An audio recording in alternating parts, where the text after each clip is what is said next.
एकाधिकार किसे कहा जाता है, इसके बारे में हमने पिछले वीडियो में चर्चा की थी कि किस प्रकार से एक समान वस्तु का या सेवा का अलग अलग क्रेताओं से अलग अलग मूल्य वसूल करना कीमत विभेद कहलाता है। कीमत विभेद अन्य किसी प्रतियोगिता में संभव नहीं होता है। केवल एकाधिकारी प्रतियोगिता ही ऐसी होती है जिसमें वो एकमात्र उत्पादक और विक्रेता होता है। इस कारण से वह कीमत विभेद भी कर सकता है, यानी अलग अलग क्रेताओं से अलग अलग कीमत वसूल कर सकता है। आज के इस वीडियो में हम बहुत ही विस्तार से जानकारी प्राप्त करेंगे कि किस प्रकार से कीमत विभेद करते समय एकाधिकारी इस चीज़ का ध्यान रखता है कि जिस मार्केट में मांग की लोच कम है वहाँ वह कीमत ऊँची रखता है, जिसमें मांग की लोच अधिक होती है वहाँ कीमत वह नीची रखता है।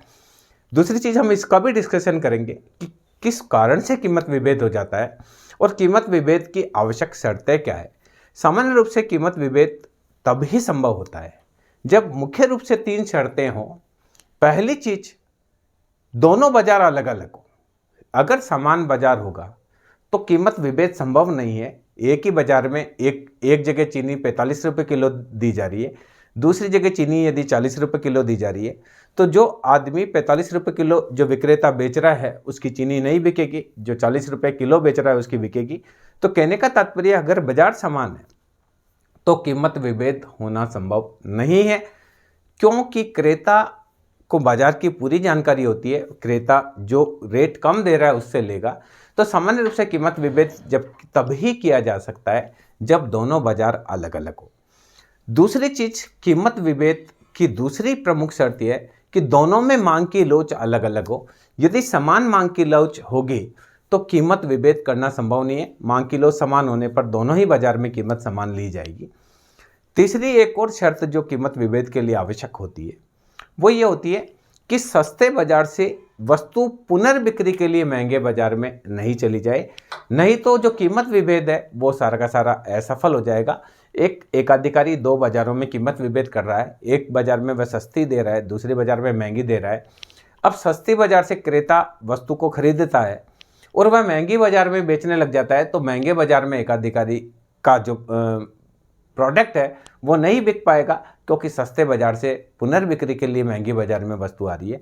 तो कीमत विभेद के लिए जो हमारे इकोनॉमिस्ट के द्वारा जो बात की गई है वो कही कि पहली चीज़ तो बाजार एकाधिकारी बाजार होना चाहिए और किसी प्रतियोगिता में कीमत विभेद नहीं होता है। दूसरी जो शर्त इसमें रखी गई है, दोनों ही बाजार में मांग की लोच अलग अलग होनी चाहिए, दोनों बाजार अलग अलग होने चाहिए और सस्ते बाजार से वस्तु पुनर्बिक्री के लिए महंगे बाजार में नहीं जानी चाहिए, तभी कीमत विभेद संभव होता है। अब हम चर्चा करते हैं कि कीमत विभेद कैसे हो जाता है। आप देखेंगे कि कई बार क्या होता है, जो क्रेता है वो क्रेता कई बार आलस्य के कारण, अज्ञान के कारण भी कीमत विभेद कर लेता है। तो हम थोड़ी सी चर्चा इस बात पर करेंगे कि कैसे कीमत विभेद हो जाता है। कीमत विभेद की ये शर्तें जो थी वो तो इकोनॉमिस्ट के द्वारा प्रतिपादित शर्तें हैं। हम यहाँ ये चर्चा भी करेंगे कि कीमत विभेद किस किस स्थिति में संभव है।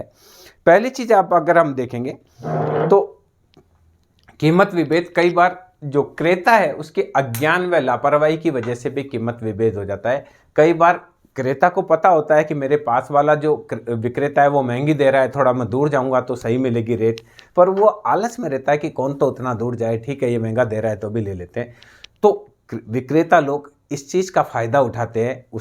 उनको पता होता है कि जो क्रेता है वो थोड़े से लापरवाह है, तो ऐसी स्थिति में वह कीमत विभेद को जन्म देते हैं। इसके अलावा कुछ और जो बात है जिसके लिए हम कीमत विभेद की बात कर सकते हैं, कई बार क्या होता है, कीमत विभेद कानूनी आधार पर भी किया जा सकता है। कई बार सरकार के द्वारा कानूनी रूप से स्वीकृति कीमत विभेद को प्रदान की जाती है। जैसे बिजली कंपनियां किसान से कम पैसा लेती है, जो उपभोक्ता है उनसे थोड़ा ज़्यादा पैसा लेती है, पर जो इंडस्ट्रियलिस्ट है या दुकान वाले हैं उनसे और ज़्यादा वसूल किया जाता है। तो ये भी एक कीमत विभेद है।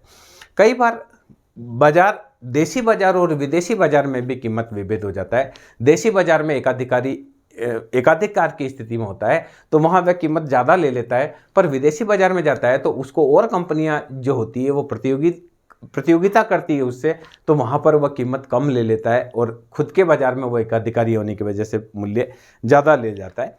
कई बार बाज़ार बहुत दूर पर होते हैं जहाँ सस्ता मिल रहा होता है। जैसे हम सब्जी की बात करें तो जो होलसेल सब्जी मंडी होती है वहाँ हमको पता है सब्जियाँ सस्ती मिलती है। हमारे पास वाली जो सब्जी मंडी है उसमें महंगी मिलती है, पर वो बहुत दूर होने की वजह से हम सोचते हैं कि वहाँ जाएंगे तो हमको पेट्रोल का एक्सपेंडिचर करना पड़ेगा, टाइम का एक्सपेंडिचर करना पड़ेगा, उससे बढ़िया है कि हम अपने पास वाली से ले लेते हैं। तो कई बार बाज़ार बहुत अधिक दूर होने की वजह से भी कीमत विभेद हो जाता है। इसके अलावा देखिए, कीमत विभेद कई बार क्रेताओं की रुचियों के कारण भी हो जाता है। कई बार उपभोक्ता की पसंद, रुचि, उसकी वजह से भी कीमत विभेद हो जाता है। कई बार जो क्रेता है वो ये सोचता है कि वस्तु महंगी है तो अच्छी है और सस्ती है तो खराब है, उसकी वजह से भी कीमत विभेद हो जाता है। प्राय वह महंगी वस्तु को खरीद लेता है। तो ये कुछ बातें थी जिसके आधार पर हम कह सकते हैं कि कीमत विभेद संभव है। अब हम इसके सैद्धांतिक बात करते हैं कि अगर दोनों बाजारों में मांग की लोच समान होगी तो कीमत विभेद नहीं होगा, पर दोनों बाजारों में अगर मांग की लोच अलग अलग होती है तो कीमत विभेद होता है। तो हम देख लीजिए, एकाधिकारी का जो कुल प्रोडक्शन है उसको दो बाजारों में बांटकर हम करते हैं कीमत विभेद। देखिए, मान लीजिए ये ए मार्केट है, ये बी मार्केट है और ये इन दोनों का जोड़ है, ए और बी मार्केट। ए मार्केट में मांग की लोच कम है तो ये एवरेज रेवेन्यू बराबर डिमांड कर और ये मार्जिनल रेवेन्यू। इसमें थोड़ी मांग की लोच है, एवरेज रेवेन्यू बराबर डिमांड कर, ये मार्जिनल रेवेन्यू। और ये जो मार्केट है, ये मार्केट का दोनों का ही जोड़ दूसरा मार्केट होगा। जैसे देखिए, हम इसमें मार्जिनल कॉस्ट निकालेंगे तो इसको अब चर्चा करेंगे। ये जो मार्केट है इसमें देखिए, ये यहां से यहां तक मांग की लोच कम है, एवरेज रेवेन्यू, ये मार्जिनल रेवेन्यू। इसके बाद मांग की लोच थोड़ी सी ज्यादा है, ये देखिए एवरेज रेवेन्यू बराबर डिमांड कर, मार्जिनल रेवेन्यू। अब यहां देखिए, ये बाजार ए, ये बाजार बी। देखिए, मैं चित्र पहले भी बना सकता हूं, पर मैं जानबूझ के आपके सामने चित्र बनाने की कोशिश करता हूं ताकि आपको लगे कि चित्र बनाना इतना कोई टफ नहीं है। दूसरी चीज आप देखिए, ताकि इससे आपको क्या प्रैक्टिस में आएगा कि चित्र बनाना कोई इतना बड़ा काम नहीं है। ए बाजार है, इसमें मांग की लोच कम है, इसमें मांग की लोच ज्यादा है। तो यहां देखिए, यहां तक मांग की लोच कम है, इसके बाद में मांग की लोच ज्यादा है। तो दोनों मार्केट की हम बात करेंगे तो ये मार्जिनल कॉस्ट। दोनों बाजार की हम बात करते हैं तो दोनों बाजार में क्या है, ये मांग की, ये मार्जिनल कॉस्ट इसके अंदर है। अब हम देखिए कीमत विभेद की बात कर रहे हैं, तो कीमत विभेद के लिए कुछ शर्तें देखिए क्या है। एक एकाधिकारी जब कीमत विभेद करता है तो उसे डिसाइड करना पड़ता है। पहले ये डिसाइड करना पड़ता है कि उसका कुल उत्पादन कितना, टोटल प्रोडक्शन कितना करेगा, इस टोटल प्रोडक्शन का कितना भाग वो ए में देगा, कितना भाग बी में देगा, ये भी उसको डिसाइड करना पड़ता है। ए मार्केट में कीमत कितनी रखेगा, बी मार्केट में कितनी कीमत रखेगा, ये भी उसको निर्धारित करना पड़ता है। यानी एक एकाधिकारी कीमत विभेद करते समय अगर उसको दो बाजार में कीमत विभेद करना है तो सबसे पहले उसको ये डिसाइड करना पड़ेगा कि वस्तु का कुल उत्पादन कितना किया जाए। अब उत्पादन का डिसाइड कर दिया, उसने ये डिसाइड कर दिया कि मैं कुल OQ उत्पादन करूंगा, तो OQ में से कितना भाग पहले मार्केट को देना है, कितना भाग दूसरे मार्केट को देना है, ये भी उसको डिसाइड करना पड़ेगा। कि कितनी भाग बी में देना है, कितना भाग ए में देना है, ये इसको डिसाइड करना पड़ेगा। तो यहां देखिए, ये हमने क्या किया है, ये हमने पूरा मांग लिया है। अब इस मांग में देखिए क्या है, ये टोटल मांग है, डिमांड ए प्लस बी। यहां से यहां तक मांग की लोच कम है, यहां मांग की लोच लोचदार है, यानी यहां मांग की लोच इकाई से कम है और यह मांग की लोच इकाई के बराबर भी मान सकते हैं, इकाई से अधिक भी मान सकते हैं, जो भी आप मानेंगे। मांग की लोच थोड़ी इसमें ज्यादा है, उसमें कम है। अब देखिए, एकाधिकारी के द्वारा कुल OQ उत्पादन किया जाता है। इस OQ उत्पादन पर जो उत्पादन उसने जब किया OQ, इस OQ उत्पादन पे ये मार्जिनल कॉस्ट है, ये एवरेज रेवेन्यू, ये मार्जिनल रेवेन्यू। एवरेज रेवेन्यू दोनों मार्केट का है, मार्जिनल रेवेन्यू भी दोनों मार्केट का है, मार्जिनल कॉस्ट भी दोनों मार्केट की है। एमआर और एमसी यहाँ काटते हैं तो उत्पादन OQ निर्धारित होता है। इस OQ का OQ1 OQ2 भाग तो देता है इस मार्केट में और Q1 भाग देता है इस मार्केट में। यानी OQ जो है, OQ उत्पादन है, ये OQ1 प्लस OQ2, ये और ये जोड़कर ये उत्पादन हुआ। जैसे ये Q1, ये इतना। अब देखिए क्या करता है, पहले मार्केट में MR और MC काट रहे हैं, E बिंदु पर एक दूसरे पर संतुलन में है, तो यहां उत्पादन की मात्रा निर्धारित होती है। यानी एक अधिकारी के द्वारा जो कुल उत्पादन किया जाएगा वो उत्पादन किया जाएगा OQ। इस OQ पर MR और MC E बिंदु पर संतुलन में, तो यहाँ मात्रा डिसाइड हुई। अब इस मात्रा पर ये आपका कुल उत्पादन डिसाइड हुआ। इस उत्पादन का इतना भाग वो, देखिए यहाँ MR वाला वक्र है, इसको हम MC वाले वक्र को हमने सीधा खींचा, तो OQ भाग इसमें लेगा और B मार्केट में देता है और इसकी कीमत लेते हैं यहाँ पर P2। OQ1 भाग A मार्केट में आता है और यहाँ कीमत ली जाती है P1। देखिए यहाँ कीमत ज़्यादा है, वहाँ कीमत कम है। तो कुल उत्पादन है OQ।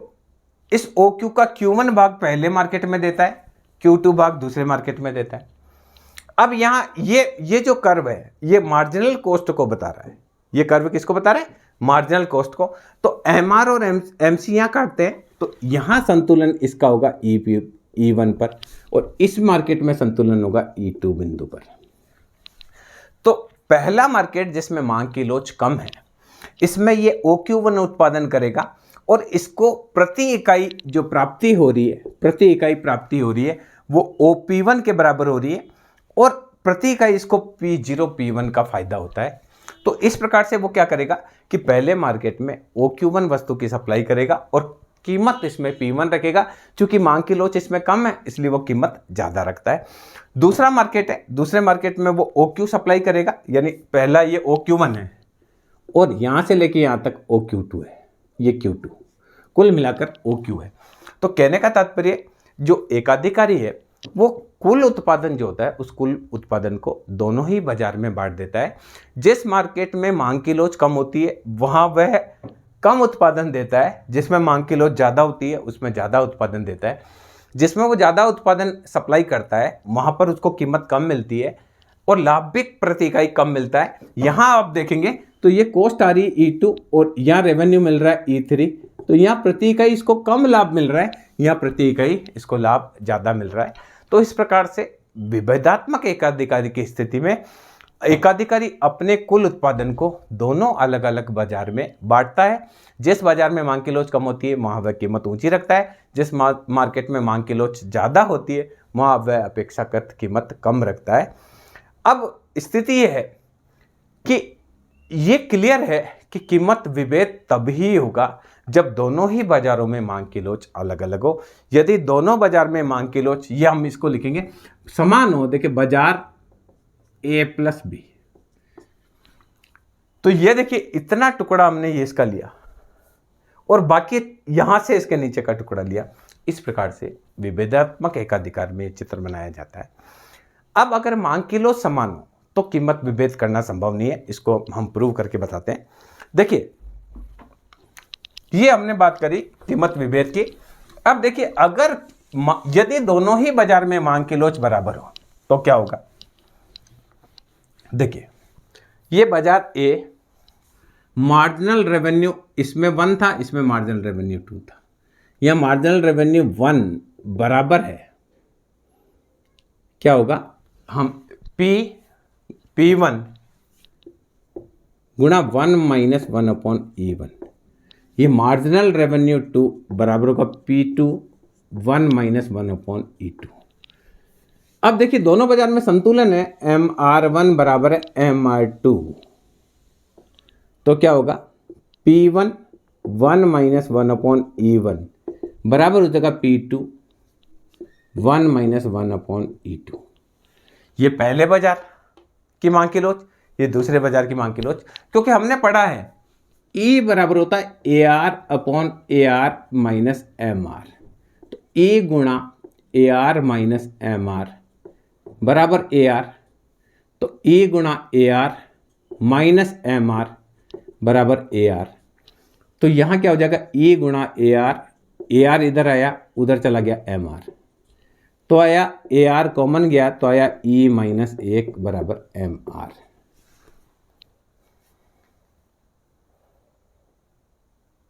क्लियर? तो अगर हम बात करें MR की, देखिए E गुणा AR माइनस MR, E गुणा MR बराबर AR। अब ये AR MR इधर देखिए, ये आपका AR इधर आया, MR उधर चला गया, तो अब यहां क्या है, P गुणा E माइनस 1, P MR बराबर हो गया E माइनस 1 अपॉन E आएगा। देखिए थोड़ा सा हमने इसको देखिए क्या किया, देखिए यहां से थोड़ा सा इसको देखेंगे, ये आपका देखिए इसको करके बताता हूं डेरिवेशन। E गुणा AR माइनस E गुणा MR बराबर AR।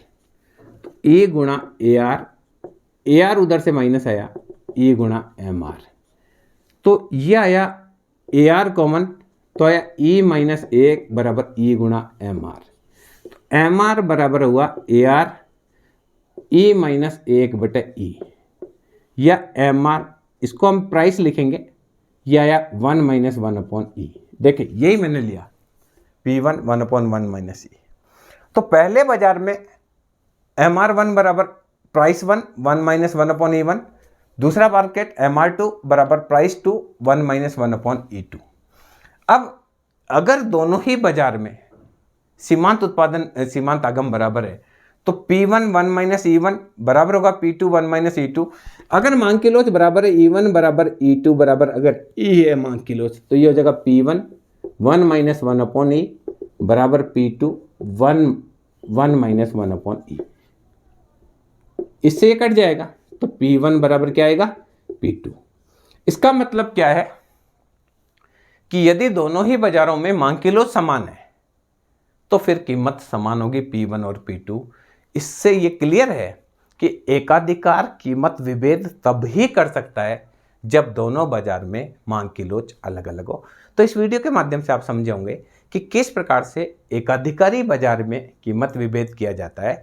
एकाधिकार प्राय जब भी कीमत विभेद करता है तो वह दोनों ही बाजारों की मांग की लोच को देखता है। अब देखिए राशि पतन क्या होता है, जो कि हमने अभी चर्चा की, उसको भी हम इसी में देख लेते हैं। देखिए राशि पतन की स्थिति क्या है। राशि पतन, इसको डंपिंग बोला जाता है। सामान्य रूप से एक एकाधिकारी क्या करता है, वो डोमेस्टिक मार्केट में तो मोनोपोली में होता है, पर विदेशी मार्केट में वह पूर्ण प्रतियोगिता की स्थिति में होता है। तो डोमेस्टिक मार्केट जो घरेलू मार्केट होते हैं, उस घरेलू मार्केट में वह अपने एकाधिकारी का लाभ, एकाधिकार अवस्था का लाभ उठाते हुए वस्तु की कीमत अधिक रखता है, और दूसरे बाजार में, विदेशी बाजार में उसको प्रतियोगी मिलते हैं, इस वजह से वहाँ पर वो कीमत कम रखता है। उदाहरण के लिए मान लीजिए इंडियन रेलवे का खुद का ही रेल चलता है पूरे भारत में, कोई दूसरा जना रेल नहीं चलाता है, तो यहाँ वो एकाधिकारी है। पर अगर इंडियन रेलवे की रेल कहीं दूसरे राष्ट्र में जाएगी, तो वहाँ उनकी भी रेल चलती है, इंडिया की भी रेल चलेगी, तो वहाँ वो प्रतियोगी स्थिति में होगा। तो ऐसी स्थिति में सामान्य रूप से क्या किया जाता है, एकाधिकारी के द्वारा घरेलू मार्केट जो होता है उसमें प्राय रेट अधिक रखी जाती है, और जो विदेशी मार्केट होता है उसमें रेट कम रखी जाती है। इस स्थिति को राशिपातन की संज्ञा देते हैं। तो यहाँ देखिए हम बात करते हैं, ये एकाधिकारी है, ये average revenue in domestic market, marginal revenue